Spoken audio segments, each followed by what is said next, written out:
ঘনিয়ে আসছে বাংলাদেশের ইতিহাসের অন্যতম এক ভয়ঙ্কর রাত। আপনি যখনই ভিডিওটি দেখছেন ঠিক তখনই আপনার অজান্তে নিঃশব্দে ধেয়ে আসছে এক প্রলয়ঙ্কারী বিপর্যয়, যা আগামী 24 ঘন্টার মধ্যে আপনার চেনা পৃথিবীকে সম্পূর্ণ লুটপালট করে দিতে পারে। মৃত্যুর পর মানুষের শেষ সম্বলটুকু থাকে 3.5 হাত মাটি আর স্বজনের চোখের জল। কিন্তু 2026 সালের জুলাই মাসের এই নজিরবিহীন জল প্রলয় মানুষের সেই শেষ আশ্রয়টুকুও কেড়ে নিয়েছে। বানের জলে ভেসে যাচ্ছে মানুষের তাজা প্রাণ। আর তার চেয়েও বিভৎস ব্যাপার হলো, বন্যার জলের তীব্র স্রোতে কবরের মাটি ধুয়ে ভেসে উঠছে একের পর এক পুরনো লাশ। চারদিকে কেবলই লাশের গন্ধ আর স্বজনদের বুক ফাটা আর্তনাদ। জানাজা পড়ার মতো এক ফোঁটা শুকনো জায়গা অবশিষ্ট নেই। চারদিকের এই বিভৎস পরিস্থিতি দেখে মানুষের মনে আজ কেবলই একটিই প্রশ্ন, এই মহাদুর্যোগের শেষ কোথায়? আর ঠিক সেখানেই দেখা দেয় নতুন প্রশ্ন, এই প্রকৃতির রুদ্ররূপের আড়ালে ধেয়ে আসা আগামী 24 ঘন্টার ভয়ঙ্কর বন্যা কি তবে আরো বড় কোনো ধ্বংসযজ্ঞের পূর্বাভাস? এই মহাদুর্যোগের নির্মমতার মাঝেও সবচেয়ে শিউরে ওঠার মতো দৃশ্য দেখা গেছে চট্টগ্রামের সাতকানিয়ায়। সামাজিক যোগাযোগ মাধ্যমে ভাইরাল হওয়া একটি দৃশ্য পুরো বিশ্বকে স্তব্ধ করে দিয়েছে। জীবন বাঁচাতে প্রসব বেদনা নিয়ে 9 মাসের এক অন্তঃসত্ত্বা মা একটি গাছের ডালে আশ্রয় নিয়ে পুরো রাত কাটিয়েছেন। একদিকে প্রসবের তীব্র যন্ত্রণা, অন্যদিকে নিচে যমদূতের মতো গর্জে ওঠা বন্যার জল। প্রকৃতির এই নির্মম পরিহাস যেন পুরো মানবতাকে এক চরম অসহায়ত্বের মুখোমুখি দাঁড় করিয়ে দিয়েছে। কিন্তু এখানেই শেষ নয়। হৃদয় বিদারক এই পরিস্থিতির আরেকটি নির্মম চিত্র দেখা গেছে সাতকানিয়ার কেউচিয়া ইউনিয়নে। সেখানে বন্যার পানিতে পুরো এলাকা ডুবে যাওয়ার এক ব্যক্তির মৃত্যুর পর দাফনের কোনো জায়গা মেলেনি। নিরুপায় স্বজনেরা কলাগাছ কেটে ভেলা বানিয়ে তার উপর লাশ রেখে মাইলের পর মাইল পানি মারিয়ে দূরবর্তী কবরস্থানে নিয়ে গেছেন। এর আগে ফেনীর ভয়াবহ বন্যায় লাশ দাফন করতে না পেরে কলার ভেলায় চিরকুটি লিখে ভাসিয়ে দেওয়ায় যে ক্ষত তৈরি হয়েছিল। 2026 সালের এই বন্যা যেন সেই দগদগে স্মৃতিকে আবার ফিরিয়ে আনলো।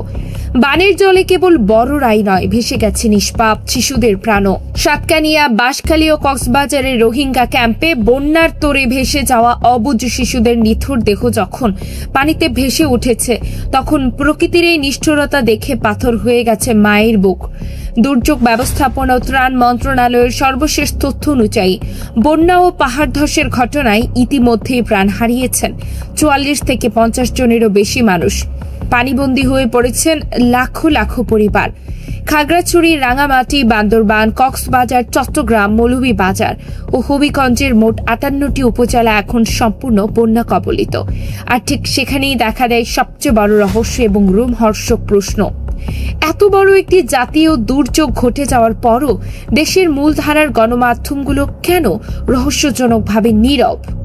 দর্শক, সামাজিক যোগাযোগ মাধ্যমে সম্প্রতি যে ভিডিওটি ভাইরাল হয়েছে, যা দেখলে যে কোনো পাথরের হৃদয়ের মানুষের চোখে পানি আটকে রাখা দেয়।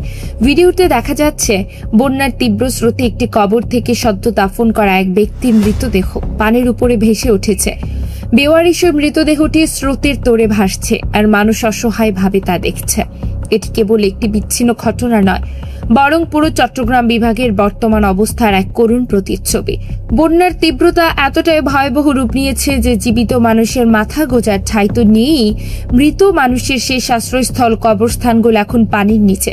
2024 সালের বন্যার সময় প্রতি সেকেন্ডের আপডেট যেখানে টিভিতে পাওয়া যেত, সেখানে এবারের এই ভয়ঙ্কর বন্যায় মিডিয়ার কভারেজ নেই বললেই চলে। কেন এই ভয়াবহতার প্রকৃত চিত্র আড়াল করা হচ্ছে? পর্দার আড়ালে চলছিল ভিন্ন এক হিসাব। যারা বন্যা কবলিত এলাকার বাইরে আছেন তারা বুঝতেই পারছেন না পরিস্থিতি আসলে কতটা আতঙ্কজনক। মিডিয়ার এই রহস্যজনক নীরবতার কারণে আজ লাখো লাখো মানুষ কাঙ্ক্ষিত সাহায্য উদ্ধার তৎপরতা থেকে বঞ্চিত হচ্ছেন। তার চেয়েও বড় নিষ্ঠুরতা দেখা যাচ্ছে আমাদের তথাকথিত নেতাদের অন্দরমহলে। নির্বাচনের সময় যে জনপ্রতিনিধিরা ঘন্টার পর ঘন্টা লাইনে দাঁড়িয়ে থাকা সাধারণ মানুষের কাছে এসে হাত জোর করে ভোট ভিক্ষা করেছিল, আজ এই চরম দিনে তাদের কোথাও খুঁজে পাওয়া যাচ্ছে না। তারা শীততাপ নিয়ন্ত্রিত দামি গাড়িতে বসে টিভির পর্দায় বন্যার খবরের স্ক্রোল দেখছেন আর সামাজিক যোগাযোগ মাধ্যমে দায়সারা ছবি পোস্ট করে নিজেদের প্রচারণায় ব্যস্ত।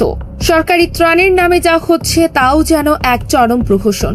10 লাখেরও বেশি ক্ষতিগ্রস্ত মানুষের বিপরীতে মাত্র 700 টন চাল ও 6 কোটি টাকা বরাদ্দ দেওয়া হয়েছে, যা এই মহাসাগরে এক ফোঁটা জলের মতো। সাতকানিয়া উপজেলা প্রশাসন মাত্র 1 টন চাল বরাদ্দ দিলেও বন্যার পানির কারণে তা দুর্গতদের কাছে পৌঁছানো সম্ভব হয়নি। দুর্গম অনেক ইউনিয়নে এখনো কোনো ত্রাণ পৌঁছায়নি। বিদ্যুৎ নেই, মোবাইল নেটওয়ার্ক নেই, চারদিকে শুধু পানি আর পানি। খাবার ও বিশুদ্ধ পানির তীব্র সংকটে মানুষ এখন দিশেহারা। কিন্তু এই চরম অবহেলা আর অন্ধকারের মধ্যেও এক সম্পূর্ণ ব্যতিক্রমী দৃশ্য দেখা গেছে ফিল্ড পর্যায়ে। লোক দেখানো ড্রয়িং রুমের রাজনীতিকে দূরে ঠেলে সরাসরি বুক সমান পানি এবং কাদা ভেঙে বন্যা দুর্গতদের মাঝে ছুটে গেছেন বাংলাদেশ জামায়াতে ইসলামীর আমির ডাক্তার শফিকুর রহমান। তবে সাবধান, আসল আতঙ্ক কিন্তু এখনো বাকি আছে। আবহাওয়াবিদদের সর্বশেষ পূর্বাভাস অনুযায়ী আগামী 24 ঘন্টা পুরো দেশের জন্য চূড়ান্ত মরণ ফাঁদ হতে যাচ্ছে। ব্রহ্মপুত্র, যমুনা ও তিস্তা অববাহিকার পানি বিপজ্জনক হারে বাড়ছে। ফেনী, সিলেট এবং উত্তরাঞ্চলের তিস্তা অববাহিকায় নতুন করে সাময়িক বন্যার চূড়ান্ত সতর্কতা জারি করা হয়েছে। মোট 10টি জেলার উপর আগামী 24 থেকে 72 ঘন্টার মধ্যে নতুন এক প্রলয়ঙ্কারী বন্যা ধেয়ে আসছে। নদীগুলোর পানি ইতিমধ্যে বিপদসীমা অতিক্রম করে লোকালয়ের দিকে ধেয়ে আসছে। আবহাওয়া অধিদপ্তর স্পষ্ট জানিয়ে দিয়েছে, বৃষ্টিপাতের এই তাণ্ডব থামার কোনো লক্ষণ নেই। নিচু এলাকা, পাহাড়ি ঢল প্রবণ অঞ্চল এবং নদীর তীরবর্তী এলাকায় যারা বসবাস করছেন তাদের জন্য এই 24টি ঘন্টা জীবন মরণের লড়াই। নতুন করে যদি আরো 1 ইঞ্চিও পানি বাড়ে তবে উত্তরাঞ্চল ও নদী অববাহিকার আরো শত শত গ্রাম চোখের পলকে মাটির বুক থেকে মুছে যাবে। একবার ভাবুন, আপনি যখন রাতে নিশ্চিন্তে ঘুমাতে যাবেন তখনই হয়তো ওপার থেকে নেমে আসা বাঁধ ভাঙা জল আপনার ঘরের দেয়াল ভেঙে ভেতরে ঢুকে পড়বে। এই 24 ঘন্টায় প্রকৃতির যে প্রলয় রূপ আমরা দেখতে পাচ্ছি তা পূর্বের সব রেকর্ড ভেঙে চুরমার করে দিতে পারে। কোনো পূর্বাভাস, কোনো সরকারি সতর্ক বার্তা হয়তো আপনাকে শেষ মুহূর্তে বাঁচানোর জন্য যথেষ্ট হবে না, যদি না আপনি এখনই নিরাপদ আশ্রয়ের খোঁজে বেরিয়ে পড়েন। সময় কিন্তু ফুরিয়ে আসছে, আর নদীর ওপার থেকে ধেয়ে আসা সেই গর্জন প্রতি মুহূর্তে আরো তীব্র, আরো ভয়ঙ্কর হয়ে উঠছে। চারদিকের এই থই থই ঘোলা পানির ভেতরে এক সদ্যজাত শিশুকে অ্যালুমিনিয়ামের পাতিলে ভাসিয়ে নিয়ে যাওয়ার যে রুদ্ধশ্বাস দৃশ্য আমরা দেখেছি তা যেন আমাদের প্রশাসনিক ব্যর্থতা আর মানুষের লোভের এক জীবন্ত দলিল। প্রকৃতির এই রুদ্ররূপ আর মানুষের তৈরি অবহেলার দেয়াল আগামী 24 ঘন্টায় আরো কত জীবন কেড়ে নেবে তা কেউ জানে না। কিন্তু ঘটনার মোড় ঘুরতে শুরু করে তখনই আমরা এই প্রলয়ের পেছনের আসল বৈজ্ঞানিক কারণ অনুসন্ধান করতে যাই।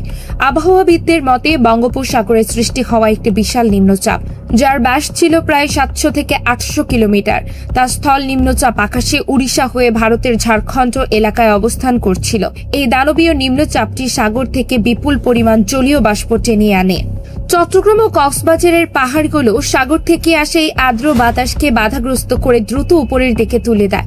ফলে ঘন কালো মেঘ তৈরি হয়ে অল্প সময়ে অস্বাভাবিক মাত্রার বৃষ্টিপাত হয়, যাকে বিশেষজ্ঞরা ক্লাউড বার্স্ট বা মেঘ বিস্ফোরণ বলে উল্লেখ করেছেন।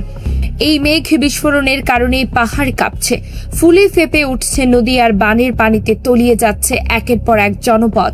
ক্ষমতার অপব্যবহার আর প্রশাসনের এই চরম ব্যর্থতা নিয়ে আপনার মতামত কি? আপনার এলাকার বর্তমান অবস্থা কেমন তা অবশ্যই আমাদের কমেন্ট বক্সে লিখে জানান। আপনার একটি তথ্য হয়তো অন্য কারো জীবন বাঁচাতে পারে।